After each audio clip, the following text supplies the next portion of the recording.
In April of 2021, the Russian Federation began mobilizing a large military force of over 80,000 men at the border of Ukraine and in Crimea. Tanks and other military vehicles have been seen moving to the front as well. Fighting between Ukraine and Russian-backed separatists has also escalated, and observers say the ceasefire is falling apart. Similar to Syria, Ukraine is a point of contention between NATO and Russia. The former Soviet state has moved to strengthen ties with the West and is now stuck between a rock and a hard place.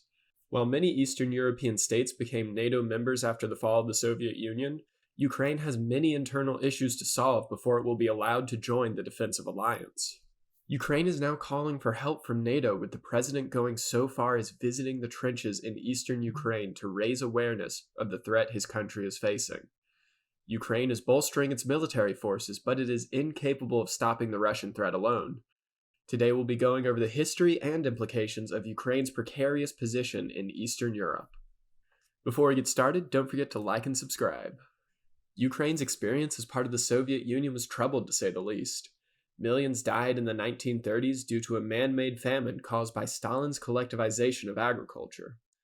Millions more would die fighting the Germans in World War II. After the war ended, there were decades of resistance to Soviet rule and the unrelated Chernobyl nuclear power plant meltdown. In 1991, Ukraine declared independence from Moscow. Following independence, their most important geopolitical policy was whether to align with NATO or Russia. From the beginning of the millennium, political candidates have declared their support for either power bloc. In 2014, tensions boiled over as pro-European Ukrainians forced the pro-Russian government to flee the country. During the chaos, the Russian military annexed the strategic port of Crimea, and Russian separatists revolted in the eastern province of Donetsk and Luhansk. The ethnically Russian provinces are a thorn in Kiev's side as the civil war enters its 7th year. Russia has consistently provided support for the rebels, while NATO has responded by supporting Ukraine and placing sanctions on Russia. Currently, the civil war is a stalemate. Both sides have dug into a modern trench warfare as shaky ceasefires come and go. The most recent ceasefire appears to be wavering, all while Russia has amassed some 80,000 troops and massive amounts of equipment at the Ukrainian border. Both NATO and Russia have a stake in the future of Ukraine. NATO has expressed its support for Ukraine joining the organization since the Bucharest summit in 2008.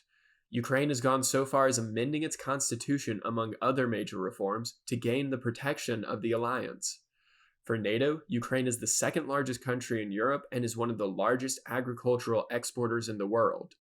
Their large population and manufacturing industry would give NATO additional strength in the Black Sea at a time when Turkey's loyalties to the bloc have been questioned. Despite not being a formal member of NATO, Ukraine became an enhanced opportunity partner of the alliance in 2020. The partnership deepens military ties between the bloc and Ukraine by providing equipment and training for its armed forces. As one of a handful of nations in the world with this status, it signifies NATO's commitment to support Ukraine. While no two partners are the same, Ukraine joins Australia, Finland, Georgia, Jordan, and Sweden in this special capacity. On the other hand, the Kremlin wants to re-exert control over its now independent neighbors. This has led to several wars with countries in the Caucasus. Russia has also exerted political and economic pressure in Central Asia to maintain their position there. For centuries, Russia struggled to gain access to warm water ports. These ports would give them access to trade and the ability to project naval power year-round. Russia's forced annexation of Crimea in 2014 restored Russia's control over the historic home of their Black Sea fleet. Beyond the agricultural and industrial benefits, Ukraine would be a large buffer state between Russia and NATO in the strategically important Black Sea. Russia maintains its relationships in Central Asia much to the same effect. As NATO has expanded to include former Soviet states in Eastern Europe, Russia has grown increasingly wary of the growing organization. Moscow is exerting its power over Kiev in an attempt to stop Ukraine from joining the alliance. By pulling Ukraine away from NATO, the Kremlin would also regain a key trading partner at a time when the US-led sanctions and low oil prices have racked the country's economy.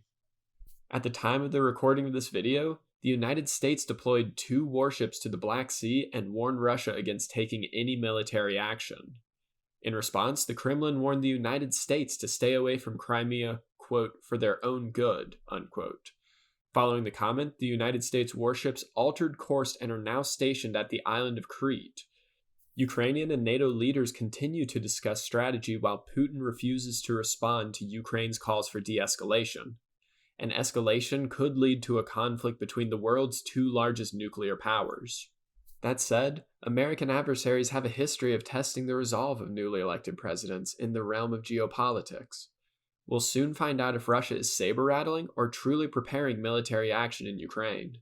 Regardless, their actions may backfire and accelerate Ukraine's acceptance into NATO.